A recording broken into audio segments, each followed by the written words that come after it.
नितीन बानुगडे पाटील सरांना विनंती करते की त्यांनी इथंच थांबावं, कारण इथून पुढे तुम्हालाही आम्हाला ऐकायचं आहे. प्राध्यापक नितीन बानुगडे पाटील सर, टाळ्यांच्या गजरात आपण त्यांचं स्वागत करूयात. आपल्याला माहितीच आहे, महाराष्ट्रात आणि महाराष्ट्राबाहेर सुप्रसिद्ध व्याख्याते म्हणून ते प्रसिद्ध आहेत. एवढंच नव्हे तर जगातील सर्वात कमी वयाचा महानाट्यकार म्हणून त्यांचा जागतिक गौरव झालेला आहे. स्वतःच्या तेजस्वी वाणीतून महाराष्ट्राच्या कानाकोपऱ्यापर्यंत छत्रपती शिवाजी महाराज, छत्रपती संभाजी महाराज, यशवंतराव चव्हाण अशा अनेकांचं जीवित कार्य तरुण पिढीपर्यंत प्रभावीपणे पोहोचवण्याचं महत्त्वाचं काम त्यांनी आपल्या प्रभावी वक्तृत्वातून कायमच केलेलं आहे. अनेक विषयांवर प्रबोधन, गड किल्ल्यांच्या संवर्धनासाठी त्यांनी नेहमीच पुढाकार घेतला आहे. त्यांच्या व्याख्यानाचं वैशिष्ट्य म्हणजे इतिहासाचा शोध घेत भविष्याचा वेध घेणारी त्यांची वर्तमानातील व्याख्यानं प्रबोधनाचा नवा जागर घडवणारी ठरली आहेत. आणि प्राध्यापक, इतिहास अभ्यासक, लेखक, प्रेरणादायी वक्ते ज्यांची आज इथे खरंच गरज आहे, एसपी फायनान्स अकॅडमी ऑफ इंडियाने त्यांना म्हणूनच इथे आमंत्रित केलं आहे. सचिन सरांनी तुमच्याशी संवाद साधायला मी आमंत्रित करते प्राध्यापक नितीन बानुगडे पाटील यांना. शेकडो घडलेत, हजारो घडतायत आणि लाखो घडवायचे आहेत. या उद्दिष्टानं एसपी फायनान्स अकॅडमी यांनी आयोजित केलेला आजचा हा कार्यक्रम सर्वसामान्य माणसांच्या जीवनामध्ये नवी सकाळ रोजच आली पाहिजे यासाठी सातत्यानं कार्यरत असणारं दैनिक सकाळ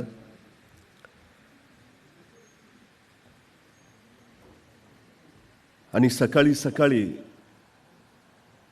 या सोहळ्यासाठी उपस्थित असलेले आपण सर्व.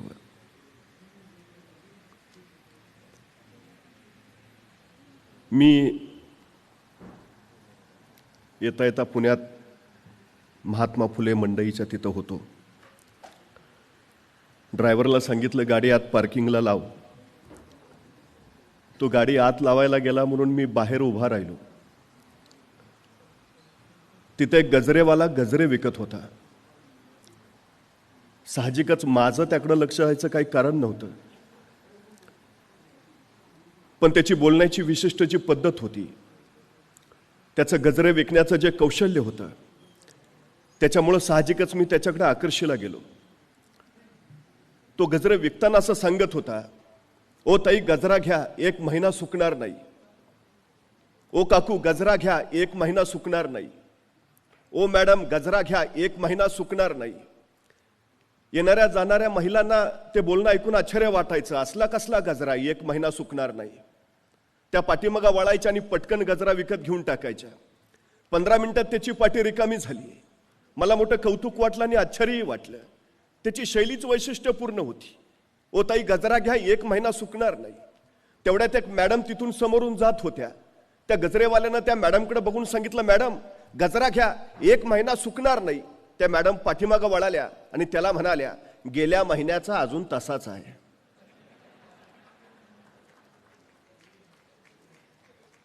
मला प्रश्न पडला, शिक्षण न घेतलेला तो गजरेवाला त्याचं कौशल्य महत्वाचं की शिक्षण घेऊन त्याच्या कौशल्यावर मात करणाऱ्या त्या मॅडमचं ज्ञान महत्वाचं? दोन्ही गोष्टी अत्यंत गरजेच्या आहेत. ज्ञानही अवश्य असायला हवं आणि कौशल्यही असायला हवं. क्षमता प्रत्येक माणसामध्ये असतेच, बुद्धी प्रत्येकाला दिलेली आहेच. फक्त त्याचा प्रत्येकजण कसा वापर करतो याच्यावर त्याचं यश अवलंबून असतं. ही सगळ्यात महत्वाची गोष्ट आहे. मुळामध्ये आपल्यात काय आहे याची ओळख होणं हेच यशाकडे जाणारं पहिलं आपलं पाऊल ठरतं. दुर्दैवानं आपल्यातल्या बऱ्याच लोकांना आपल्यात नेमकं काय आहे याचाच शोध अखेरपर्यंत लागत नाही. त्यामुळे ती माणसं यशस्वी होत नाहीत. ही सगळ्यात महत्वाची गोष्ट आहे. मी अभिनंदन करतो सकाळचं, मी अभिनंदन करतो एसपी अकॅडमीचं की माणसांमध्ये जे आहे त्याचा शोध घ्यावा, त्यांना दिशा द्यावी आणि त्यांना मार्गरत करावं आणि यशस्वी बनवावं या हेतून हा सगळा उपक्रम ते इथं आयोजित करतायत. ही सगळ्यात महत्वाची गोष्ट आहे. खरं तर आम्ही लहानपणापासून सातत्यानं शिकणं या गोष्टीला अपार महत्व देतो आणि ते महत्वाचंच आहे. खरं तर शिक्षण ही महत्वाची गोष्ट आहे, पण कुठलीच महत्वाची गोष्ट शिकता येत नाही ही सगळ्यात मोठी वस्तुस्थिती आहे. माणूस जर शहाणा होत असेल तर तो पुस्तकाच्या पानावरच्या ज्ञानापेक्षा अनुभवानं सगळ्यात जास्त शहाणा होतो, ही सगळ्यात मोठी वस्तुस्थिती आहे. त्यामुळे जीवनाच्या प्रांगणामध्ये ज्यावेळी तुम्ही पाऊल टाकता, चालत चालत राहता, टक्के-टोणपे अनुभवता, संकटांचा मुकाबला करता, आव्हानांना सामोरे जाता, त्यावेळी तुम्ही जे अनुभव समृद्ध होता, ती अनुभव समृद्धता खऱ्या अर्थात तुम्हाला शहाणी करत असते, ही सगळ्यात मोठी वस्तुस्थिती आहे. त्यामुळे खरं तर या शहाण्या होण्याच्या प्रक्रियेतला हा एक टप्पा आहे असं मानायला आपण काही हरकत नाही. मुळामध्ये सगळ्यांचं अंतिम ध्येय काय? एक प्रश्न त्याहीपेक्षा महत्वाचा आहे. मुळात प्रत्येकानं आपापलं ध्येय ठरवलं आहे काय, या प्रश्नापासून आपल्याला सुरुवात करावी लागते. बघतो जमलं तर, करतो बघून, पाहतो काय होतंय का, अशा प्रश्नांच्या मालिकेत जी माणसं सातत्यानं अडकत राहतात ती माणसं आयुष्यात काहीही करू शकत नाहीत. ही सगळ्यात महत्वाची गोष्ट आहे. कुठं जायचं आहे ते पक्क ठरवता आलं पाहिजे. एकदा ते ठरलं की मग मार्ग निवडता येतो. मार्ग निवडता आला की त्या मार्गावरच्या अडचणी शोधता येतात. अडचणी शोधता आल्या की त्याच्यावर कशी मात करायची हे ठरवता येतं आणि त्याच्यासाठी जे जे गरजेचं आहे ते मग मिळवता येतं. ही सगळ्यात महत्वाची गोष्ट आहे. अनेकांना असं वाटतं की माझा मार्ग खडतर नको, तो सुलभ असायला हवा. अनेकांना असं वाटतं की माझ्या वाटेत संकट यायलाच नकोत. अनेकांना असं वाटतं की मी राजासारखं जगायला हवं. पण सगळ्यात महत्वाची गोष्ट अशी आहे की राजासारखं जगायचं असेल तर पहिल्यांदा राजासारखं वागायला शिकलं पाहिजे. हा सगळ्यात महत्वाचा पैलू आम्ही विसरतो. राजा म्हणून कसं वागायचं याचे आडाखे ज्यावेळी तुम्ही बांधायला जातात त्यावेळी मग या सगळ्या गोष्टी तुमच्या समोर येतात. ही सगळ्यात महत्वाची गोष्ट आहे. अनेकांना अनेक अनुभव येतात. खरं तर मी वारंवार असं सांगत राहतो की अलीकडचा सध्याचा काळ जर आम्ही पाहिला, सगळ्यांचं अंतिम ध्येय काय? पूर्वी ध्येय वेगवेगळी होती, आता ध्येय मर्यादित झाली. साधारणपणे काय अपेक्षित आहे? मला पैसा हवाय का? मला पैशानी सारं मिळवता येतं. मला जे हवंय ते मला कमावता येईल. माझ्याकडे फक्त पैसा हवा. म्हणजे माणसाच्या खिशात अर्थ आला की त्याच्या जगण्याला अर्थ येतो. हा साधा सरळ सुविचार आम्ही आमच्या मेंदूवर पूर्णपणे कोरून ठेवलाय. मग सगळ्यात महत्वाचा प्रश्न तिथून सुरू होतो की पैसा कमावणं आणि पैसा बनवणं यातला मूलभूत फरक तरी आमच्या लक्षात आलाय का? जो पैसा कमावतो तो पैसा गमावतोही, पण जो पैसा बनवतो त्याला गमावण्याची भीती नसते. ही सगळ्यात महत्वाची गोष्ट आहे. त्यामुळे आम्ही नेमकं कुठल्या मार्गाने जाणार आहोत याचाही विचार आम्ही प्रामुख्यानं करायला हवा. आता याच्यामध्ये आणखी 2 टप्पे आहेत. आम्ही शिक्षण शिक्षण शिक्षण सतत म्हणतो आणि समाजामध्ये जो उच्च शिक्षित आहे त्याला प्रतिष्ठा आहेच. त्या शिक्षणाच्या जोरावर आम्ही उत्तम नोकरी मिळवतो, नोकरीच्या जोरावर आम्ही उत्तम पगार मिळवतो आणि पगाराच्या जोरावर आम्ही जीवनातली सगळी सुख हस्तगत करतो. त्यामुळे समाजामध्ये नोकरी शिक्षण या गोष्टीला प्रतिष्ठा आहेच, याच्याबद्दल अजिबात शंका नाही. पण प्रश्न असा आहे की पूर्वीचा काळ वेगळा होता, कारण उपलब्ध नोकऱ्यांची संख्या आणि ग्रॅज्युएट झालेल्यांची संख्या याच्यात तफावत होती. सुशिक्षित लोक कमी होती, नोकऱ्या जास्त उपलब्ध होत्या. शिक्षणाचं प्रमाण वाढलं तशी पदवीधरांची संख्या वाढली आणि नोकरीची उपलब्धता कमी झाली. नुसत्या पदवीधराला नोकरी मिळेना आणि मग आणखी पोस्ट ग्रॅज्युएट व्हायकडे कल वाढला. त्याच्यानंतर तिथं सुद्धा तीच अडचण सुरू झाली की नोकऱ्यांची उपलब्धता आणि शिक्षितांची संख्या याच्यातली तफावत अति जास्त निर्माण झाली. माणसं मग नोकऱ्यांसाठी भटकत भटकत राहिली आणि मग भाकरीचा चंद्र शोधण्यातच अर्धी जिंदगी बर्बाद झाली. अशी ही उदाहरणं आम्ही जागोजागी पाहायला लागलो. प्रश्न असा आहे की खरं शिक्षण महत्वाचं आहे का? मुळात एक गोष्ट आम्ही लक्षात घेतली पाहिजे, गरजेचंच आहे, पण त्याच्या पलीकडे दुसरे पर्याय आपल्याकडे नाहीत का? त्या पर्यायांचा शोध आम्ही घेतलाय का? नोकरी मिळाली नाही, आता आयुष्याचं काही खरं नाही, आम्ही सरळ सरळ निराश होऊन जातो. पण एक गोष्ट कायम लक्षात ठेवा, ज्यावेळी आपल्यासाठी एक दरवाजा बंद होतो त्यावेळी नियती आपल्यासाठी इतर 10 दरवाजे उघडून ठेवत असते. पण दुर्दैवानं त्या बंद झालेल्या दरवाजावरच आम्ही धडका मारत राहतो, डोकं फोडून घेतो, पण इतर 10 दरवाजे उघडे आहेत त्याचा शोध घेणंच मुळात नाकारतो. ही आमची सगळ्यात मोठी शोकांतिका आहे. आम्ही शोध घेतले पाहिजेत, हा सगळ्यात महत्वाचा विषय आहे. एक प्राचीन मंदिर होतं, देशोदेशीचे भक्तगण तिथं यायचे आणि त्या मंदिराचे ट्रस्टी बदलले. ट्रस्टी बदलल्यावर त्यांनी नवीन नियम काढला की मंदिरात काम करणाऱ्या प्रत्येकाला इंग्रजी हे आलंच पाहिजे, इंग्रजी कंपल्सरी. आता त्या मंदिरात अनेक लोक काम करत होते, इंग्रजी येत होतं असं नाही. ज्यांना इंग्रजी येत नव्हतं त्यांनी इंग्रजी शिकण्यासाठी प्रवृत्त केलं. काही लोकांना शिकून इंग्रजी आलं. पण त्याच मंदिरात गेली 30 वर्ष एक घंटा वाजवणारा माणूस होता, ज्याचं काम फक्त घंटा वाजवायची एवढंच होतं. त्यालाही सांगितलं तुला इंग्रजी आलं पाहिजे. 55 वर्ष वयाच्या त्या गृहस्थानं विचारलं, माझं काम घंटा वाजवण्याचं आहे, मला इंग्रजी येऊन काय उपयोग, मला घंटा कुठे इंग्रजीतनं वाजवायची आहे, नाही आलं तरी चालेल की. ट्रस्टीने सांगितलं नाही, नियम म्हणजे नियम. तुला जर नोकरी टिकवायची असेल तर तुला इंग्रजी आलंच पाहिजे. 55 वर्षाच्या त्या गृहस्थानं त्या वयात शिकण्याचा प्रयत्न केला, पण दुर्दैवानं त्याला ते जमलं नाही. अखेर नाईलाजानं त्याला ती घंटा वाजवण्याची नोकरी सोडावी लागली. आता नोकरी सुटली, करावं काय? तो रडत बसला, हताश झाला, आत्महत्येचा मार्ग त्यांनी पत्करला नाही. त्यांनी विचार केला, जगायला तर हवं, न रडता लढायला तर हवं. काय करता येईल, मला संधी आजूबाजूला आहेत का? आणि त्याच्या लक्षात आलं, मंदिर प्राचीन आहे, गावोगावीचे देशोदेशीचे भक्त येतात, गर्दी प्रचंड आहे, पण या मंदिराच्या आवारात जर कुणाला चहा प्यावासा वाटला तर तिथं एकही चहाचं दुकान नाही. जगण्यासाठी, पोटाची खळगी भरण्यासाठी त्यांनी मंदिराच्या बाहेरच्या आवारात एक छोटी चहाची टपरी टाकली. आणि बघता बघता तिथं दुसरी चहाची टपरी नव्हती, उपलब्धताच नव्हती. आपोआप त्याचं चहाचं दुकान उत्तम चालायला लागलं. कौशल्य होतच, चवही दिली. बघता बघता त्याचा धंदा आणखी जोरात वाढला. काही दिवसातच त्या छोट्या टपरीचं रूपांतर त्याने एका मध्यम हॉटेलमध्ये केलं. तिथंही बरकत आली. बघता बघता त्यांनी मोठं हॉटेल बांधलं. आणखी पैसा येत राहिला. बघता बघता त्यांनी 3 स्टार हॉटेल तयार केलं. तेही अफाट चाललं. 5 स्टार हॉटेल त्यांनी बांधलं. त्या 5 स्टार हॉटेलमध्ये देशो विदेशाची लोक यायला लागली, राहायला लागली. तिथलं व्यवस्थापन, तिथलं नियोजन बघून भारावून जायला लागली. असंच एक अमेरिकेचं शिष्टमंडळ त्या 5 स्टार हॉटेलमध्ये मुक्कामाला होतं. तिथलं व्यवस्थापन, नियोजन बघितलं आणि त्या शिष्टमंडळाने इच्छा व्यक्त केली, या हॉटेलच्या मालकाला आम्हाला भेटायचं आहे. आणि मग सगळ्यांनी याला धरून पुढे आणलं. ते अमेरिकन लोक इंग्रजीतनं बोलतायत, हा पट्ट्या फक्त मान हलवतोय, संवादच काय होईना. आणि मग शेवटी जो तिथे एक जण होता त्याला कळून चुकलं, भाषेची अडचण आहे, इंग्रजी येत नसल्यामुळे हा संवाद होत नाही. त्यांनी हळूच त्याला विचारलं, काय हो, एवढ्या 5 स्टार हॉटेलचे आपण मालक आणि तुम्हाला इंग्रजी येत नाही, तुम्ही इंग्रजी शिकला नाही? तसा तो माणूस म्हटला, इंग्रजी शिकलो असतो तर अजून मंदिरात घंटाच वाजवत बसलो असतो.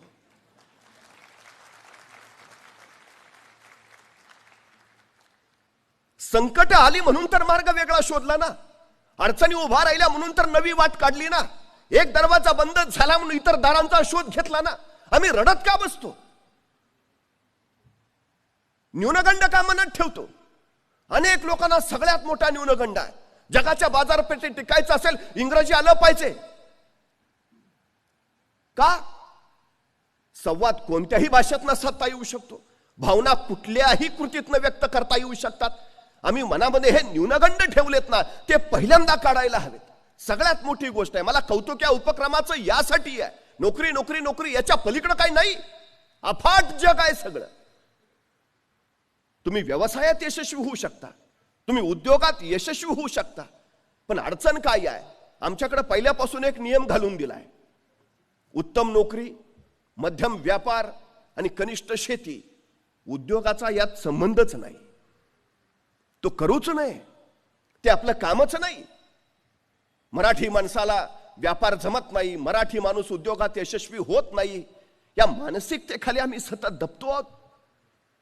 350 वर्षापूर्वी छत्रपती शिवाजी महाराजांची जहाज युरोप, इराण, तुर्कस्तानला, मस्कतला व्यापार करायला जायची.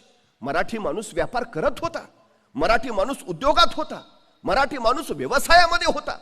आम्ही ते विसरलो. आमची अडचण काय झाली आहे? आम्ही निवांत राहायला शिकलो आहे, आम्ही आराम करायला शिकलो आहे. सरकारी नोकरीचं बरं असतं, एकदा चिकटलं की डायरेक्ट रिटायरमेंटच. आधेमध्ये कटकट नाही, 11 ते 5 काम, ठरलेला पगार, निवृत्तीनंतर पेन्शन आणि पोराला आपल्याच जागेवर चिटकवायचं, विषय मिटला, आयुष्य सेट. आम्ही संकुचित मनोवृत्तीनं जगत राहतो. अधिक काही मिळवावं, अधिक काही करावं, ही अधिकची भावना आमच्यात नाही. ही आमची सगळ्यात मोठी अडचण आहे. हा सगळ्यात मोठा विषय आमच्यात आहे. आणि त्याच्याही पेक्षा जर वेगळं काय करायचं झालं तर आमचे आसपासचेच लोक सांगतात, जमणार आहे का, होणार आहे का, त्याचं काय झालं माहित नाही का. मी पहिली गोष्ट सांगतो, ही नकारात्मकता पेरणाऱ्यांच्या कोशातनं पहिल्यांदा स्वतःला बाजूला करा. एसपी अकॅडमीत या, इथं सगळे सकारात्मक ऊर्जा पेरणारी लोक आहेत, तुमचा उत्साह वाढवणारी लोक आहेत, तुम्हाला प्रोत्साहन देणारी लोक आहेत. हे सगळ्यात महत्वाचं आहे. माणसं यशापेक्षा अपयशाचीच भीती जास्त घालतात कुठल्याही नव्या क्षेत्रात उतरायचं झालं तर. आमची सगळ्यात मोठी अडचण आहे. एक जण दुःखी होता, निराश होता, सतत संकट, सतत अडचणी, सतत प्रश्न. एका साधूकडे गेला, मला म्हटलं सुखाचा मंत्र द्या हो, सुखाचा काहीतरी मार्ग सांगा. रोज कटकटी, रोज प्रश्न, रोज समस्या, रोज अडचणी, काही ना काही आहेच. साधू म्हटले, तुला मी सुखाचा मंत्र देतो, फक्त माझं छोटंसं काम करायचं. म्हणे काय? म्हणे शेजारी माझे सगळे उंट ओळीनं बांधलेत, आज रात्रीचा या उंटांना पहारा दे. ज्या क्षणी सगळे उंट झोपलेले तुला दिसतील किंवा बसलेले दिसतील त्या क्षणी तू माझ्याकडे ये, मी तुला सुखाचा मंत्र देतो. त्याला म्हटलं एवढं सोपं काम, तयार आहे. तो लगेच त्या उंटाकडे गेला, रात्रभर पहारा द्यायला लागला. त्याला वाटलं की काही काही लोक 10ला झोपतात, काही 11ला, काही 12ला, पण 1 वाजेपर्यंत सगळे गाढ होतीलच ना. तास 2 तास थांबावं लागेल. पण 9 वाजले, 10 वाजले, 11 वाजले, 12 वाजले, उंट जागेच. नंतर त्याच्या असं लक्षात आलं, एक बसला की दुसरा उठून उभा राहायचा. आता हा बसेल म्हणून वाट बघावी, तो बसला तोपर्यंत तिसरा उठून उभा राहायचा. आता तिसरा थोड्या वेळात बसेल, तो बसला तोपर्यंत चौथा. अख्खी रात्र त्यातच गेली. सकाळी साधू त्याच्याकडे गेला, काय रे तू आला नाही सुखाचा मंत्र मागायला? अहो म्हटलं, तुम्ही काय सांगितलेलं? ज्या क्षणी हे सगळे उंट एका वेळी बसतील किंवा झोपतील त्यावेळी माझ्याकडे ये. रात्रभर थकून गेलो, टक्का जागा आहे, अशी वेळच आली नाही की ज्या क्षणी सगळे उंट बसलेत किंवा झोपलेत, एक बसला की दुसरा उठतोच आहे. साधूंनी सांगितलं, बाळा आयुष्याचं नेमकं असंच आहे. एक संकट संपलं की दुसरं आपोआप उठून उभा राहत असतं. ही मालिका अखंडपणे चालू असते. सुखाचा मंत्र म्हणजे नेमकं काय?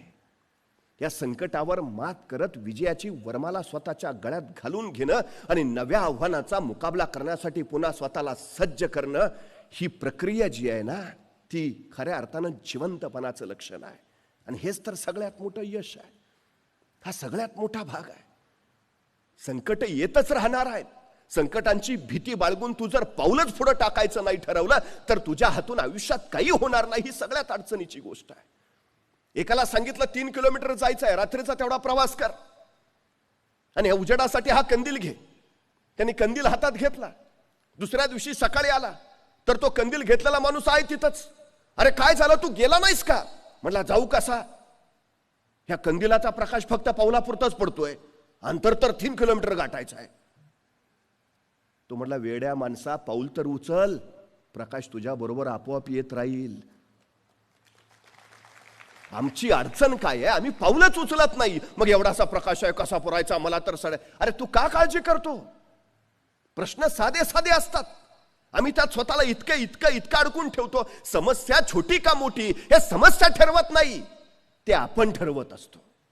तुमची मानसिकता काय आहे त्याच्याकडे पाहण्याची, तुमची दृष्टी काय आहे त्याच्याकडे पाहण्याची, तुमची दृष्टी ठरवत असते. समस्या प्रत्येक छोटीच असते, आम्ही तिला मोठं करून पाहत असतो. चुटकी सरशी सुटली की छोटी आणि सुटली नाही की मोठी, नाही, समस्या ठरवतच नाही. थॉमस लिप्टन तुम्हाला माहिती असेल, चहाच्या व्यवसायामध्ये उतरला. धंद्यात प्रचंड नुकसान झालं, पण त्यांनी ठरवलं उतरलोय ना, सोडणार नाही. एका मोठ्या जहाजामध्ये त्यांनी सगळे चहाचे बॉक्स त्याचे भरले आणि व्यापाराला दुसऱ्या देशी जायचं म्हणून निघाला. जाता जाता समुद्रात प्रचंड मोठं वादळ झालं, जहाज भरकटलं. आता बुडतं की काय अशी अवस्था निर्माण झाली. तेव्हा जहाजाच्या कॅप्टननी सांगितलं, जहाजात जे जड सगळं आहे ते जड सामान पटकन उचलून समुद्रात फेकून द्या, नाहीतर आपण बुडलोच. तेवढा एकच मार्ग आहे वाचण्याचा. या थॉमस लिप्टन पुढे प्रश्न पडला, एकतर नवीन चहाचा व्यवसाय टाकलाय, त्यात एकतर धंद्यात आधीच खोटी झालीये, आणि आता हा बाबा म्हणतोय सगळा माल उचलून समुद्रात टाका, म्हणजे मेलोच. दुसरा कुणी असता तर माल टाकायच्या रीतीनं स्वतःला समुद्रात बुडवून घेतला असतं. उपयोग काय आता? पण त्यांनी त्या संकटात सुद्धा संधी शोधली. बॉक्स फेकावेच लागणार आहेत जीव वाचवायचा असेल तर. पण त्या चहाच्या बॉक्सवर, प्रत्येक बॉक्सवर तिनं लिप्टनचा चहा प्या, ताजा लिप्टनचा चहा प्या असं लिहायचं आणि तो बॉक्स समुद्रात टाकायचा. त्याला खात्री होती उसळणाऱ्या समुद्राच्या लाटांवर हे चहाचे बॉक्स तरंगत तरंगत अनेक देशांच्या किनाऱ्यावर पोहोचतील आणि अनेक देशांना माझ्या चहाची ओळख होईल. अनेक देशांमध्ये माझा चहा पोहोचेल. हे संकटच मला उद्याची संधी निर्माण करून देईल. आणि ते खरं झालं. वादळ शमलं. त्यांचं जहाज लंडनच्या किनाऱ्यावर लागलं. थॉमस लिप्टन किनाऱ्यावर उतरला आणि त्यावेळी त्यांनी पाहिलं लंडनच्या त्या किनाऱ्यावरची लोक लिप्टन चहा पित होते. त्यानंतर मात्र लिप्टननं मागं वळून पाहिलं नाही. संकट संधी देतात. आम्ही काय करतो? संकटांना कारण समजतो. सबबी भयानक अडचण आहे आमची. का कारण देतो आम्ही? मला प्रश्न पडतो. नाही, आमची परिस्थितीच नव्हती हो, शिक्षणच घेता आलं नाही हो, जातो म्हटलेलं मुंबईला जाऊच दिलं नाही हो. अफाट कारणं असतात. मी वारंवार सांगतो संकटांचं संधीत रूपांतर करता यायला हवं. तुम्ही गरीब आहे ना, अरे उत्तम. ही तुम्हाला श्रीमंत होण्यासाठी मिळालेली सर्वोत्तम देणगी आहे, सर्वोत्तम संधी आहे. लोक म्हणतात ना जरा मंद आहे, बुद्धी कमी आहे. अरे उत्तम, विद्वान व्हायला मिळालेली ही तुम्हाला सगळ्यात मोठी संधी आहे. यश कुणाला सगळ्यात जास्त मिळतं? जे श्रीमंत आहेत त्यांना नाही, जे गरीब आहेत त्यांना. कारण गरिबांना श्रीमंत व्हायची संधी असते आणि श्रीमंतांना सबबी सांगण्याची संधी मिळते, गरज नसते. मी श्रीमंत असतो तर मग मी एसपी अकॅडमीला लगेच प्रवेश घेतला असता. वेडायस. ज्या अवस्थेत तू आहेस ना, ज्या परिस्थितीत तू आहेस, त्या परिस्थितीतनं वर काढायला तुला हीच उत्तम संधी आहे. संकटांना संधी का नाही मानत आम्ही? सगळ्यात महत्वाचा विषय आहे. शत्रू आले. मी छत्रपती शिवाजी महाराजांना आंतरराष्ट्रीय कीर्तीचा योद्धा मानतो. याचं कारण माहिती आहे? आपल्या 50 वर्षाच्या कालखंडात शिवाजी महाराजांवर अनेक शत्रू चालून आले, पण त्यातले फक्त 2च भारतीय होते. मी आंतरराष्ट्रीय का म्हणतो त्यांना? फक्त 2 भारतीय होते. एक मिर्झा जयसिंग आणि दुसरा अफजल खान. हे फक्त 2 भारतीय. उर्वरित सगळे भारताबाहेरचे होते, परकीय होते, परदेशी होते. आणि महाराजांनी त्या सगळ्या परकीयांचा विरोध केला, सगळ्यांचा पराभव केला. म्हणून जगात त्यांच्या तोडीचा दुसरा योद्धा नाही. जगातल्या सर्वोत्तम योद्ध्यांचा शिवाजी महाराजांनी पराभव केला आहे. पण ज्यावेळी महाराजांच्या लक्षात आलं हे इंग्रज असतील, पोर्तुगीज असतील, डच असतील, हे समुद्रावर हल्ला करतायत. जमिनीवर जन्माला आलेला हा राजा पाण्यावर युद्ध खेळायची महत्वाकांक्षा राखून राहिला. समुद्र आमचा, पण त्या समुद्रात जहाज उतरवायचं झालं तर पोर्तुगीजांची परवानगी लागते. कसं सहन करतील महाराज? हा देश आमचा, मग इथं उद्योग ही आमचेच हवेत, व्यापार ही आमचाच हवा. आम्ही का नाही विचार करत? हा माझ्या महाराष्ट्रात इथं येणारा माल कुठून येतो? तो कोण निर्माण करतो? माझ्या पोरांच्यात क्षमता नाही, माझ्या पोरांच्यात कौशल्य नाही, की माझ्या पोरांच्यात बुद्धी सामर्थ्य नाही? परक्याने व्यापारी म्हणून यावं आणि राज्यकर्ते बनावं अशी अवस्था वारंवार का येते? कारण आम्ही फक्त चाकरमानी म्हणून घ्यायला धन्यता मानतो.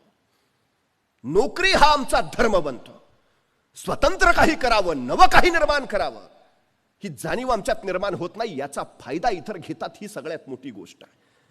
रिकाम्या जागा आहेत म्हणून ते येतात. ह्या रिकाम्या जागा जर आम्ही भरून टाकल्या तर अडचण काय आहे? समुद्रावर युद्धाची ज्यावेळी वेळ आली त्यावेळी महाराजांनी स्वतःचा आरमार बनवला. कधी भारतीय नौदलात गेला तर नौदलाच्या प्रवेशद्वारावरच लिहिलंय भारतीय आरमाराचे जनक छत्रपती शिवाजी महाराज. जहाज ती कुठून आणणार? इंग्रजांकडनं विकत घ्यावी लागली. पण इंग्रजांनी उद्या ती देणं बंद केलं तर? जी माणसं स्वतःच्या पायावर उभा असतात त्यांना कोसळण्याचा धोका नसतो. जी माणसं दुसऱ्याच्या खांद्यावर उभा असतात त्यांना सगळ्यात जास्त ढासळण्याचा धोका असतो. उभा राहायचा आहे ना तर स्वतःच्या पायावर उभा राहा, नोकरी करतो, उद्या काढून टाकलं तर, परवा कोरोनासारखी आणखी परिस्थिती आली तर, नोकरी करणं म्हणजे दुसऱ्याच्या पायावर उभा राहणं, स्वतःच्या नव्हे. स्वतःच्या पायावर उभा राहायचं असेल तर स्वतःचा उद्योग करावाच लागेल, स्वतः व्यवसायात स्वतः उतरावं लागेल. हे सगळ्यात महत्वाचं आहे. महाराजांनी तेच ओळखलं. कल्याणला जहाज बांधायचा स्वतःचा कारखाना काढला. मराठ्यांची जहाज दर्यात फिरू लागली, पण अडचणी यायला लागल्या. अवजड तोफा घेऊन ज्यावेळी जहाज समुद्रात जायची, त्या जहाजाच्या वर त्या तोफा ठेवलेल्या असायच्या आणि त्या तोफांच्या ओझ्याने जहाज डचमळायचं. तोफेचा गोळा पुढे सुटला की दाब मागा पडायचा, जहाज पाण्यात बुडायचं. सबब नेम चुकायचा. महाराजांनी विचार केला, काहीतरी केलं पाहिजे. समुद्रातलं, जहाजातलं, आरमारातलं काही ज्ञान नाही, तरीही महाराज विचार करतायत, काही केलं पाहिजे. आणि महाराजांनी एके दिवशी विचार केला. विचार करून महाराज कल्याणच्या कारखान्यात गेले. तिथल्या कामगारांना जवळ बोलावलं आणि सांगितलं, मी सांगतो तसं जहाज तयार करा, मी सांगतो तसं. आणि महाराजांनी सांगितलं असं असं असं, आणि तसं तसं जहाज तयार केलं. तत्कालीन काळात पाण्यात अत्यंत जलद गतीनं पडणार, किती ओझं ठेवलं तरी पाण्यात न डचमळणार, तोफेचा गोळा पुढे सुटला, दाब मागा पडला तरी पाण्यात न बुडणार, असं विलक्षण जहाज महाराजांनी निर्माण केलं. महाराजांनी या जहाजाचं नाव ठेवलं संगमेरी. ज्या इंग्रजांकडनं जहाज विकत घ्यावी लागायची, त्या इंग्रजांनी महाराजांना पत्र पाठवलं, तुम्ही तयार केलेलं जहाज आम्हाला विकत देता का? आम्ही इतरांकडनं का विकत घेतो? आम्ही का विकणारे होत नाही? आम्ही इतरांकडे नोकऱ्या मागणारे का होतो? आम्ही का नोकऱ्या देणारे होत नाही? आमची स्वप्न किती आहेत? काही माणसं पैशाची गुंतवणूक करतात. पैशाची गुंतवणूक कधीच करायची नसते. गुंतवणूक बुद्धीची करायची असते, गुंतवणूक कौशल्याची करायची असते, गुंतवणूक कष्टाची करायची असते. या तिन्ही गोष्टींच्या गुंतवणुकीवर मग पैसा बनवता येतो. आमची सगळ्यात मोठी अडचण आहे ती ही आहे. मला वाटतं पैसा गुंतवला पाहिजे. 4 रुपये पेरले तर 40 उगवतील, नाही. तुमच्याकडे पैसे नसले तरी हरकत नाही. महाराजांकडे काय होतं? कारण देत नाही बसले. कोणी तोफ्या दिल्या तर उडवून म्हणतो, कोणी सैन्य दिलं तर लढीन म्हणतो. मुळात तुम्हाला इच्छा हवीच.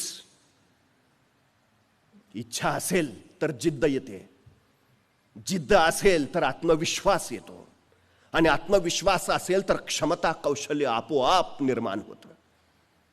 हे सगळ्यात महत्वाचं आहे. परवा एकाला मी म्हटलं, काय रे 100 मीटर अंतर किती वेळात पळशील? तू बोले नाच. 100 मीटर अंतर किती वेळात पळायचंय का? अरे हो, किती वेळात पार करशील? 100 मीटर म्हणजे किती? मग त्याला अंतर सांगितलं, बाबा इथून तिथपर्यंत जायचं म्हणजे 100 मीटर. किती वेळात पळशील? 5 मिनिटं लागतील. अरे ऑलिम्पिकचं रेकॉर्ड 9 सेकंदाचा आहे. 5 मिनिटं काय सांगतो? 1 मिनिट सांग, 2 मिनिट का 5 मिनिटं? नाही नाही, आपल्याला तेवढाच लागतोय. अरे जमेल ना तुला? मला माहिती आहे ना माझं, मला माहिती आहे ना मी किती वेळात. 5 मिनिटं लागतील. अरे प्रयत्न, अहो मला माहिती आहे, पण तेवढ्यात कुणीतरी ओरडला, रे पर कुत्रं मागं लागलंय. इतक्या भयान वेगानं पळत सुटला, 7 सेकंदात 100 मीटर. म्हटलं काय झालं? मग चावला असताना. अरे तुला मगाशी सांगितलं तर म्हणला 5 मिनिटं लागतील, आणि कुत्रा मागं लागला तर तू ऑलिम्पिकचं पण रेकॉर्ड मोडलंस. ऑलिम्पिकचं 9 सेकंद आहे, तू 7 सेकंद. म्हणजे क्षमता नाही का तुमच्यात? क्षमता आहे. ती बाहेर कधी येते? तशी तळमळ एकदा सुरू झाली ना उरात, मिळवायचंय मिळवायचंय मिळवायचंय करत, हे वेडी माणसं इतिहास घडवतात आणि शहाणी माणसं इतिहास वाचतात. अधिक शहाणी माणसं इतिहासाचा अभ्यास करतात, पण वेडीच इतिहास घडवतात. हे वेड कुठून येतं? हे काहीतरी घडवण्याच्या उर्मेत नाही, ऊर्जेत येतं. ते हवं. सगळ्यात महत्वाचं आहे ते. पेट्रोल पंपावर पेट्रोल भरणारा एक पोर, आपण स्वप्न मोठी अफाट, पेट्रोल पंपावर गाड्या पेट्रोल भरायला यायच्या आणि तो त्या गाड्यांच्या स्वप्नात ठरवायचा एक दिवस आपली अशी गाडी असेल. एके दिवशी पांढरी शुभ्र रोल्स रॉइस गाडी त्याच्या पंपावर आली आणि त्या गाडीत तेल भरताना तो त्या गाडीच्या स्वप्नात ठरवला.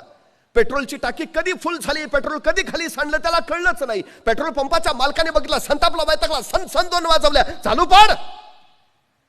त्या मुलाला भयान राग आला. मारलं म्हणून नाही, स्वप्न मोडलं म्हणून. तो मालकाला म्हणाला, आत्ता जातो पण परत येईन ना, तो अशा रोल्स रॉइस गाडीचा मालक म्हणून परत येईन. ते पोरगा गेला. 30 वर्षांनी तोच मुलगा तशीच पांढरी शुभ्र रोल्स रॉइस घेऊन त्या पेट्रोल पंपावर आला. मालकाला भेटला, ओळखलं का? 30 वर्षापूर्वी सांगून गेलो होतो, एक दिवस परत येईन ना, तो स्वतःची पांढरी शुभ्र रोल्स रॉइस गाडी घेऊन येईल. आलोय, माझं नाव धीरूबाई अंबानी. किती शिक्षण होतं त्यांचं, किती पैसे होते त्यांच्याकडे सुरुवातीला. क्षमता आहे तुमच्यात, जिद्द हवी, आत्मविश्वास हवा स्वतःवर, हो करूच शकतो, मग आपोआप होतं सगळं. पण आम्ही माणसं काय करतो, निवांत, आराम, सहज आलं पाहिजे, सारं सहज मिळालं पाहिजे, फार कष्टही नको आहेत आम्हाला, वेळेत घरी पण पोहोचलं पाहिजे. आमची सगळ्यात मोठी अडचण आहे. नोकरीकडे कल त्यासाठी आहे हो, बाकी काही नाही. एक मोठी मल्टीनॅशनल कंपनी होती आणि त्या कंपनीच्या बाहेर एक छोटंसं हॉटेल होतं जिथं उत्तम समोसे मिळायचे, उत्तम समोसे. त्या मल्टीनॅशनल कंपनीतले बरेचसे अधिकारी त्या हॉटेलमध्ये येऊन समोसे खायचे. बऱ्याच वर्षाच्या या दिनक्रमामुळं त्या हॉटेलवाल्याची आणि त्या मल्टीनॅशनल कंपनीच्या जनरल मॅनेजरची मैत्री झाली. एके दिवशी दुपारी हे जनरल मॅनेजर आपल्या मित्रांसोबत तिथं समोसे खायला आले. या हॉटेलवाल्यानं त्यांना समोसे दिले आणि सहज जनरल मॅनेजरने विचारलं, काय रे, तुझा मुलगा काय करतो? हॉटेलवाला म्हणाला, काय नाही, आता माझ्या मागे हे हॉटेल सांभाळेल. वेडा आहेस का काय? स्वतःचं आयुष्य वाया घालवलंस या टपरीत, आता पोराचं कशाला आयुष्य वाया घालवतोस? त्यापेक्षा त्याला उत्तम शिकव, उत्तम डिग्री घेऊ दे, माझ्या कंपनीत पाठव, माझ्या कंपनीत नोकरी मिळेल. अरे बघ काय, आज मी क्लार्क म्हणून, तुझं ज्यावेळी हॉटेल चालू झालं इथं त्यावेळी मी या कंपनीत क्लार्क म्हणून लागलो. 20 वर्षात काय बदल झाला? 20 वर्षात मी क्लार्कचा जनरल मॅनेजर झालो. माझा 5,000 वरनं पगार आज 75,000 आहे. आणि तू छोट्या टपरीचं रूपांतर फक्त एका मध्यम हॉटेलमध्ये केलंस. प्रगती बघ, नोकरीमध्ये मान आहे, सन्मान आहे, स्टेटस आहे, प्रतिष्ठा आहे. तुझ्या मुलाला इकडं नको गुंतवूस. हॉटेलवाल्यानं म्हटलं, तुमचा सल्ला अत्यंत योग्य आहे, पण माझं ठरलंय. अरे वेडा आहे का तू? ऐक माझं, माझ्याकडे पाठव त्याला, माझ्या कंपनीत काम देतो, प्रगती करत करत तो पुढे जाईल. तर म्हटला, नको, आहे ते बरं आहे. मला म्हटला, साहेब सांगा, 20 वर्षापूर्वी तुम्ही ज्यावेळी या कंपनीत लागला त्याचवेळी मी इथं समोस्याची टपरी टाकली. त्यावेळी माझा रोजचा धंदा 200 रुपये होता. आज माझा या छोट्याशा हॉटेलमधला रोजचा धंदा 20,000 रुपये आहे. त्यातला 10,000 रुपये माझा मी नफा पकडला तर 3 लाख रुपये मी महिन्याला कमावतो. आणि 20 वर्षात तुम्ही किती पगारावर गेलाय? 75,000 रुपयेवर. 2.25 लाख रुपये मी तुमच्यापेक्षा जास्त कमावतो. मला एका प्रश्नाचं उत्तर द्या मॅनेजर साहेब. आता तुम्ही निवृत्त व्हाल जनरल मॅनेजर पदावरनं, मग तुमच्या पदावर तुमच्या मुलाला लगेच चिटकवता येईल का? असं कसं होईल? त्याला डिग्री घेतली पाहिजे, स्वतःचं श्रेष्ठत्व सिद्ध केलं पाहिजे, त्याच्या मुलाखती होतील, सगळं झाल्यावर मग त्याला ती पोस्ट मिळेल. म्हणजे म्हटला, तुमच्या पोराला परत 25 वर्ष शिकलं पाहिजे, परत नोकरीसाठी वाट बघितली पाहिजे, म्हणजे तुमच्या खुर्चीवर तो असा येऊन अजिबात बसणार नाही. म्हणजे शक्यच नाही. माझ्या मुलाचं बरं आहे ना, माझा मुलगा लगेच माझ्या गादीवर येऊन बसेल हॉटेलवर, त्याला गरज नाही काय करायची. सगळ्यात महत्वाचं, तुमचा मुलगा नोकरी लागला तर त्याला परत क्लार्क पासून जनरल मॅनेजर होईपर्यंत धडपडावं लागेल. माझ्या मुलाला मात्र मी स्थिर करून दिलेला व्यवसाय आहे तो त्याच्या हातात येईल, आणि जिथपर्यंत मी कमवून ठेवलाय तिथपासून तो पुढे प्रगती करेल, पुढे आम्ही अधिकाधिक वाढत जाऊ, तुम्ही मात्र निवृत्त होऊन तिथंच असाल. कशासाठी नोकरी? ती तुम्हाला मर्यादित बनवते आणि व्यवसाय तुम्हाला अमर्यादित बनवतो. स्वप्न कशी आहेत तुमची? मर्यादित की अमर्यादित? मुळात स्वप्न बघायला शिकलं पाहिजे. स्वप्नही दोन पद्धतीनं पाहता येतात. एक डोळे झाकून आणि दुसरी डोळे उघडे टाकून. मिटलेल्या डोळ्यांनी बघितलेली स्वप्न सकाळ झाली की मिटून जातात आणि उघड्या डोळ्यांनी पाहिलेली स्वप्न सत्यात आल्याशिवाय राहत नाहीत. ही सगळ्यात मोठी गोष्ट आहे. स्वप्न बघायलाच हवीत आणि ती जेवढी मोठी पाहाल तेवढी उत्तम. हे सगळ्यात चांगलं आहे. कष्ट तिथून करायला हवेत. फक्त थोडीशी एक सगळ्यात महत्वाची गोष्ट आहे. आपल्याला असं वाटतं सहज की काय सोपं आहे, अडचण नाही. व्यवसायात म्हणजे काय? पहिला प्रश्न आमच्याकडे असा असतो की व्यवसाय सुरू करायचा तर भांडवल पाहिजे, कर्जाची सुविधा उपलब्ध पाहिजे, कागदपत्रांची किचकट प्रक्रिया आहे आणि त्याच्यानंतर पुढचे प्रश्न, मग मार्केटिंग, मग बाकीच्या गोष्टी. आम्ही यात सगळ्यात यशस्वी होतो का?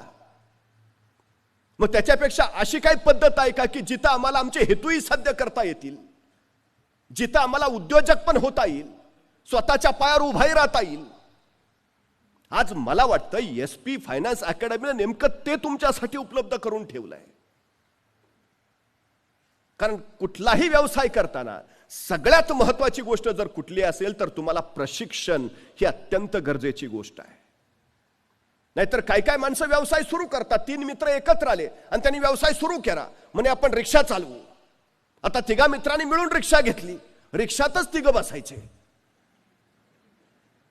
पॅसेंजर कुठे बसवणार? म्हणजे काय नाही या उपयोग या व्यवसायाचा. असं करू आपण, आपल्याला टायरचा पंक्चर काढता येतो, आपण टायर पंक्चर काढायचं दुकान टाकू. ह्या 3 मिळून दुकान टाकलं. कुठं? 3ऱ्या मजल्यावर. उपयोग काय? व्यवसायाच्या 2 पद्धती आहेत. एक नवीन व्यवसायात उतरणे एकीकडं आणि पिढीजात व्यवसाय सांभाळणारे दुसरीकडं. पिढीजात व्यवसाय सांभाळणाऱ्यांकडे अनुभव समृद्धता असते, त्याच्या 2 पिढ्या त्यातच असतात. पण नव व्यावसायिक जे होऊ इच्छितात, नव्यानं व्यवसायात उतरू इच्छितात, त्यांच्या मग हा अनुभव नसतो. अनुभव नसेल तर तुम्हाला सगळ्यात महत्वाचं आहे प्रशिक्षण. त्या प्रशिक्षणाच्या शिवाय तुम्ही यशस्वी होऊ शकत नाही. ही सगळ्यात महत्वाची गोष्ट आहे. हा सगळ्यात महत्वाचा मुद्दा आहे. त्यामुळे हे प्रशिक्षण अत्यंत गरजेचं. संधी कुठं आहेत, कुठला व्यवसाय निवडावा, कुठला करावा, दूरदृष्टी ती सगळ्यात मोठी आहे. आमची अडचण काय, मला आठवतं मी ज्यावेळी महाविद्यालयीन काळात होतो त्यावेळी आमच्याकडं प्रत्येक हुशार मुलाला विचारलं काय होणार आहे? इंजिनियर. कुठला? सिव्हिल. पडत गल्लोगल्ली इतके इंजिनियर झाले की ह्यांचीच घरं ह्यांना बांधावी लागली. काळ असतो, लाट येते आणि त्या लाटेबरोबर आम्ही वाहत जातो. पण असे कुठले व्यवसाय आहेत ज्यांना मरणच नाही, जे अत्यंत गरजेचे आहेत? तुम्हाला माहिती आहे 25 वर्षापूर्वी जर कधी कुणी म्हटलं असतं पाणी विकत घेऊन प्यावं लागेल तर त्याला वेड्यात काढलं असतं. पण पाणी विकणाऱ्या कंपनीचा मालक आज जगात सगळ्यात जास्त श्रीमंत व्यक्ती म्हणून परवा घोषित झाला. संधी शोधली. अनेक कंपन्या अशा आहेत काहीच नाहीत प्रोडक्शन करत, मॅन्युफॅक्चरिंग नावाचा प्रकारच नाही त्यांच्याकडे, तरी जगातल्या सर्वोत्तम कंपन्या झाल्यात. नव शोधायची उर्मी हवी, नव काहीतरी करायची उर्मी हवी. एक गोष्ट लक्षात ठेवा, पैसे असणारी माणसं पैशावर डाव लावत नाहीत, ती कल्पनेवर डाव लावतात आणि पैशाची गुंतवणूक पैसा बनवण्यासाठी करतात. नव्या कल्पना असायला हव्यात. सतत नवीन नवीन नवीन काय चालेल काय चालेल याचा विचार सतत असायला हवा. हे महत्वाचं आहे. एक दुष्काळी वाळवंटी प्रांत आहे, पाऊस पडतच नाही, नव्हे तिथं काही उगवतच नाही. मग त्या लोकांनी करावं काय? आत्महत्या. शेतात काही पिकत नाही, पाऊस पडत नाही, काहीच नाही. पण त्यावेळी एका तरुणाच्या लक्षात आलं इतर कुठली पिकं इथं येत नाहीत, पण आपल्या देशामध्ये बाबळी मात्र आम्हाप येतात. बाबळी आहेत ना, बाबळीपासून काय मिळवता येईल? काटे, पिवळी फुलं. त्याच्या लक्षात आलं बाबळीला डिंकही येतो, डिंकाची गरज आहे. आणि त्या तरुणानं स्वतःचा व्यवसाय सुरू केला. तुम्हाला आश्चर्य वाटेल, सुदान नावाचा आता छोटासा देश संपूर्ण जगाला डिंक पुरवतो आणि स्वतःची अर्थव्यवस्था निव्वळ त्या डिंकावर मजबूत करून घेतो. तुमच्याकडे काय आहे याचा आधी विचार करा. तुमच्याकडे जे नाही त्याच्या विचारात उगाच वेळ खर्चच करू नका. ही सगळ्यात महत्वाची गोष्ट आहे. आम्ही कमतरतांवर जास्त विचार करतो, पण जी माणसं कमतरतांना बलस्थानं बनवतात ती माणसं यशस्वी होतात. ही सगळ्यात महत्वाची गोष्ट आहे. तुम्हाला उत्तम बोलता येतं ना, तुम्ही उत्तम मार्केटिंग करू शकता. एखादी गोष्ट लोकांच्या गळी उतरवता येते ना, तुम्ही उत्तम व्यवसाय करू शकता. एखादं कौशल्य तुमच्यात आहे ना, तुम्ही नवं काहीतरी निर्माण करू शकता. स्वतःत काय आहे याचा शोध घेणं ही सगळ्यात महत्वाची गोष्ट आहे. हा सगळ्यात महत्वाचा मुद्दा. काहीतरी करणं हे फार महत्वाचं आहे. इच्छा असेल, प्रशिक्षण देणारे तयार आहेत, तुम्ही फक्त त्यात उतरायला हवा. मी वारंवार सातत्यानं सांगतो, एका ठिकाणी लिलाव चालला होता. वेगवेगळ्या वस्तू त्या लिलावात विकल्या जात होत्या. बोली लावणाऱ्यानं त्या लिलावाच्या वस्तूतनं एक कळकट मळकट झालेलं व्हायोलिन उचललं आणि त्यांनी बोली लावली. या व्हायोलिनची किंमत आहे 1000 रुपये. बोला कोण बोली लावणार? त्या कळकट मळकट व्हायोलिनकडे बघितल्यावर कुणी बोलीच लावेना. शेवटी किंमत उतरत उतरत त्याची 100 रुपयावर आली. 100 रुपयाला तरी कुणी ते व्हायोलिन घेईल, पण कुणी ते 100 रुपयालाही घेतलं नाही. बोली लावणाऱ्यानं ते व्हायोलिन बाजूला ठेवून दिलं.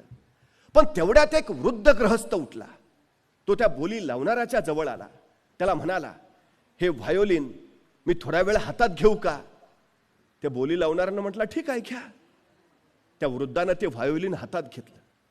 स्वतःच्या खिशातला रुमाल काढला. ते कळकट मळकट झालेलं व्हायोलिन स्वच्छपणे पुसून घेतलं आणि त्याच्यानंतर त्या व्हायोलिनची प्रत्येक तार त्यांनी सुरांशी जोडून घेतली.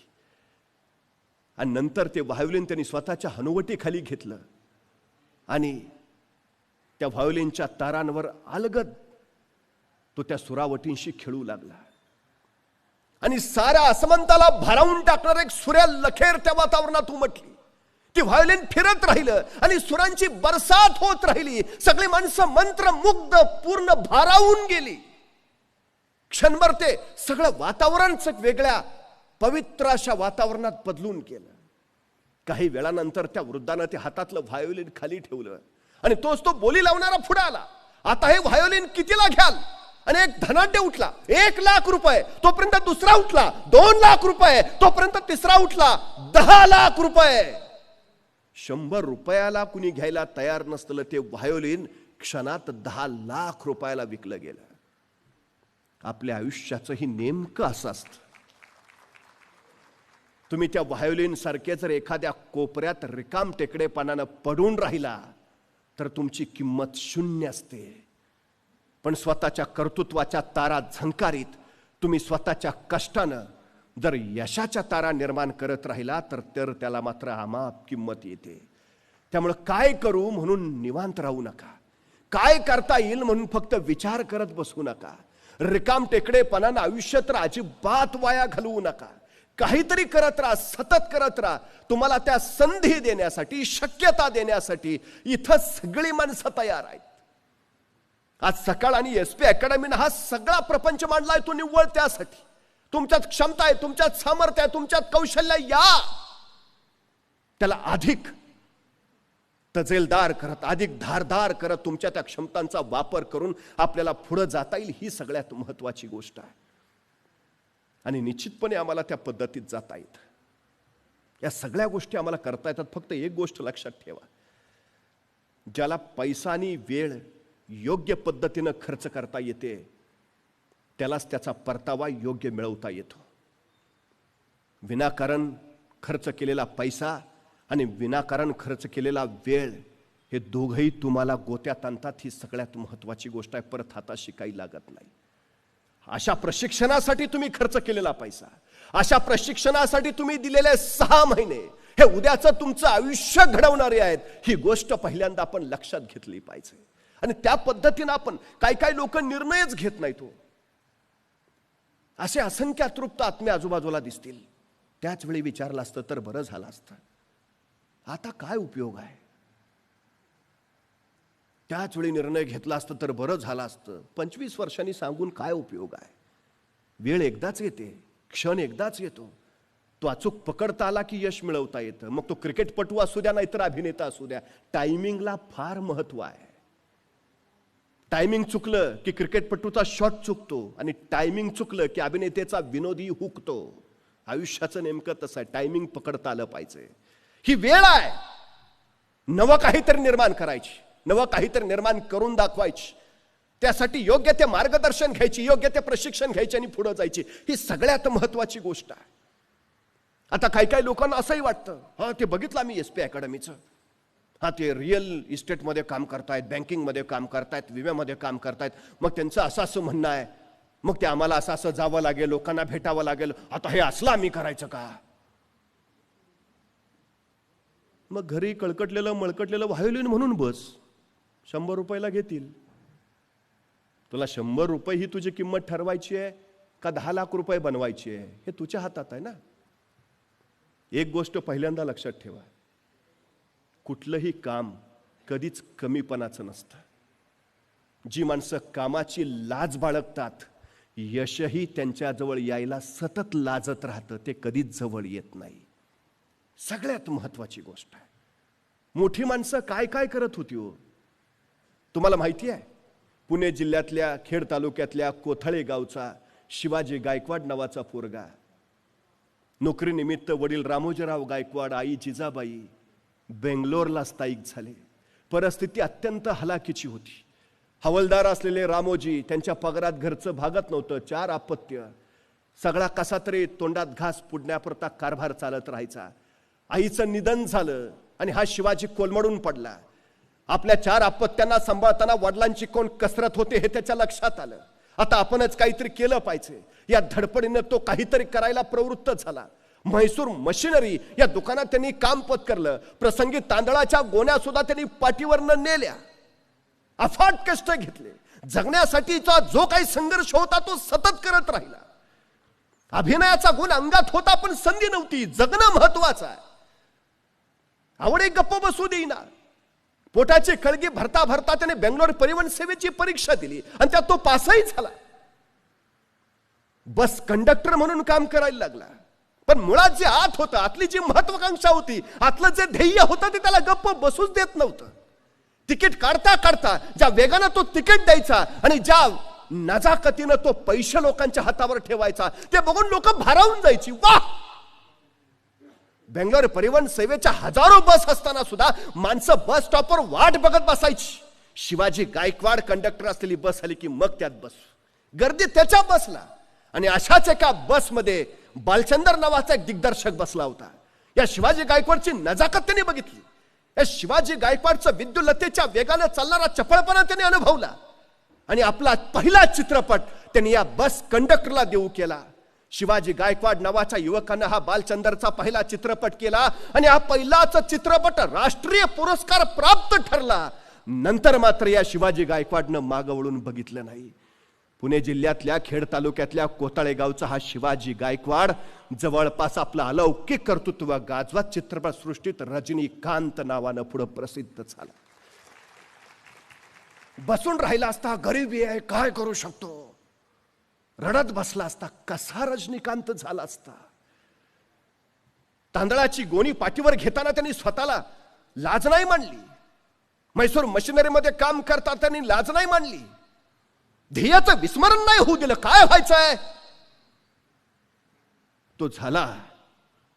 तुमचं ठरलंय ना करोडपती व्हायचंय, तुमचं ठरलंय ना, ध्येयाच्या दिशेनं वाटचाल करत राहा.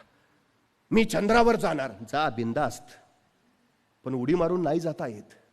टप्पे आहेत. काय करावं लागेल? अंतर काढावं लागेल, मार्ग निर्माण करावा लागेल. त्यासाठी पहिल्यांदा तिथपर्यंत नेणारं यान बनवावं लागेल. ते यान बनवण्यासाठी पैशाची जुळवाजुळव करावी लागेल. ती जुळवाजुळव करण्यासाठी तुला वेगळ्या उत्पन्नाचे स्रोत तयार करावे लागतील. ते करण्यासाठी तुला आणखी काहीतरी वेगळं करावं लागेल. म्हणजे एखादं ध्येय ठरवलं तर त्याचे हे टप्पे आहेत, ह्या टप्प्यांनीच जावं लागेल. तुम्हाला हे टप्पे SP अकॅडमी निर्माण करून देते. चंद्रावरच जायचं आहे, करोडपती व्हायचंय, अब्जोपती, स्वप्न पुरीच करायची आहेत. हे टप्पे फार महत्वाचे आहेत. कष्ट करावंच लागेल. यशाला शॉर्टकट नसतो. आणि एकदा यशाची वाट सुरू झाली की त्याला यू टर्न सुद्धा नसतो. ही सगळ्यात महत्वाची गोष्ट आहे. सुरुवात तर करा, चालायला तर लागा, अडचण काय आहे. पण जे कराल ते सर्वोत्तम करा, जे कराल ते सर्वोत्कृष्ट करा. अहो त्यातही प्रचंड मोठेपण आहे. तुम्ही काय करता याला महत्व नाही, तुम्ही कसं करता याला फार महत्व आहे. झोकून द्यावं लागतं, स्वतःला गाडून घ्यावं लागतं. 35 वर्ष अव्याहतपणे शिवाजी महाराज रयतेच्या राज्यासाठी झटत राहिले, तेव्हा लोककल्याणकारी स्वराज्य उभा राहिलं. बुडती हे जन बघून जगद्गुरु तुकोबरायांनी दीर्घ दीर्घ चिंतन केलं. त्यावेळी गाथेचं निर्माण झालं. एडिसननं स्वतःला प्रयोगशाळेत गाडून घेतलं. त्यावेळी जगाला सुकर करणारे अनेक शोध लागले. डार्विननं स्वतःला चिंतनात गुंतवून घेतलं. त्यावेळी उत्क्रांतीवादाचा सिद्धांत मिळाला. सहज कुणालाच कधी काही मिळालं नाही आणि मिळतही नाही. कष्टाची तयारी ठेवावीच लागते, मेहनत करावीच लागते. संधी आणि शक्यता निर्माण होत असतातच. संधीचं मेहनतीत रूपांतर करता आलं पाहिजे आणि मेहनतीवर कष्टाचं फळ मिळतच.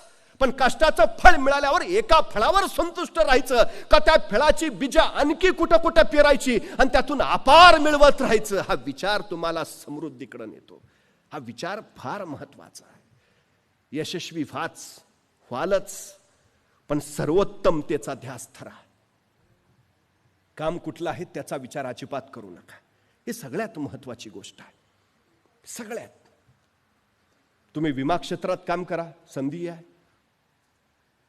तुम्ही इस्टेट क्षेत्रात काम करा, अफाट संधीचे प्रांत आहेत तुमच्यासाठी, अफाट. ते सगळं इथं विस्तृतपणे मगापासून सगळ्यांनी सांगितलंय.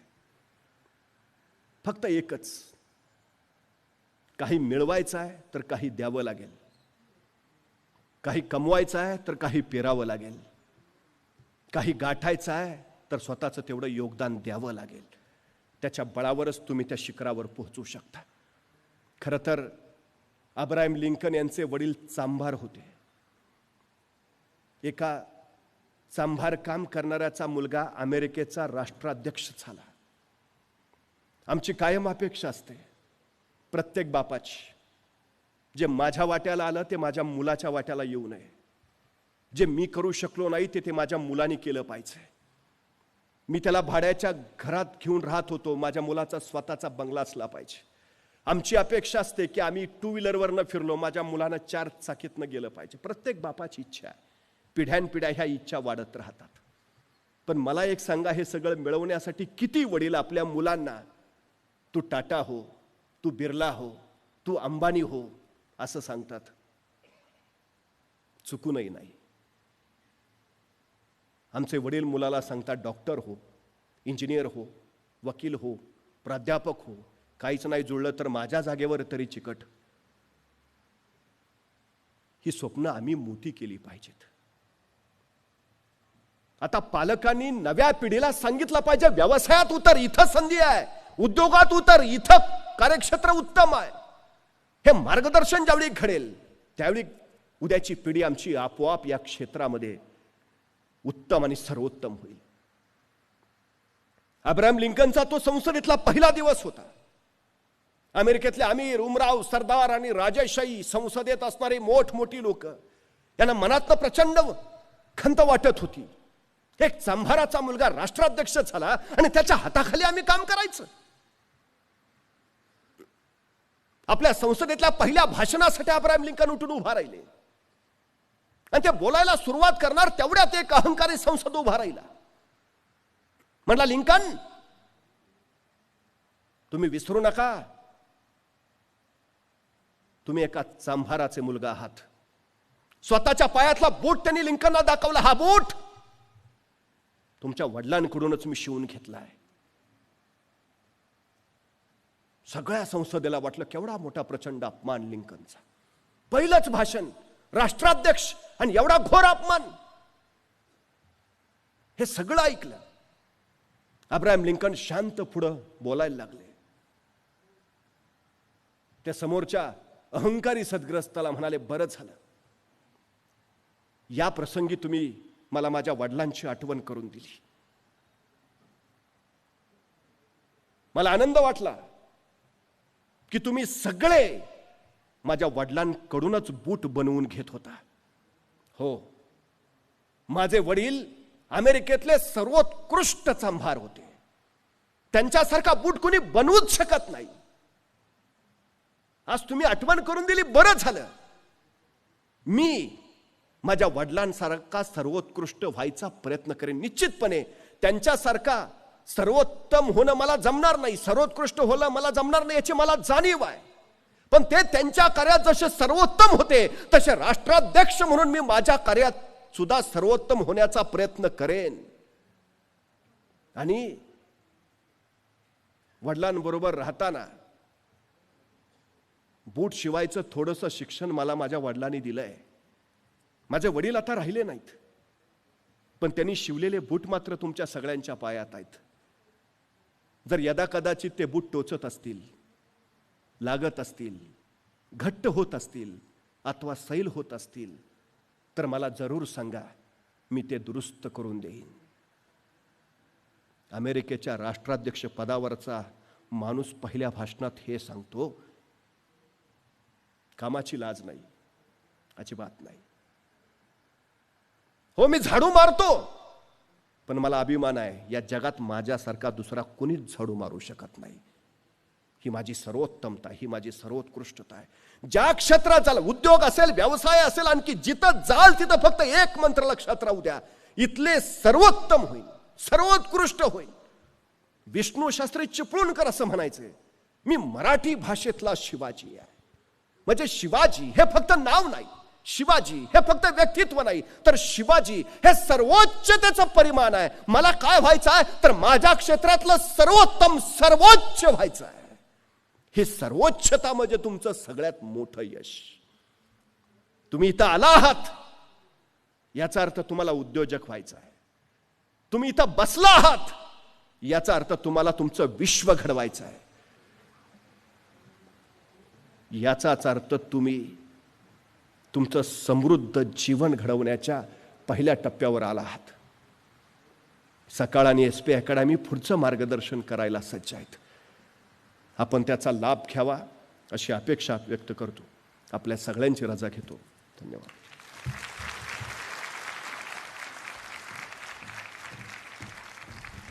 धन्यवाद सर. आपल्या ओघवत्या वाणीनं पुन्हा एकदा आपण ही आमची सकाळ अगदी खडखडून जागी केलेली आहे.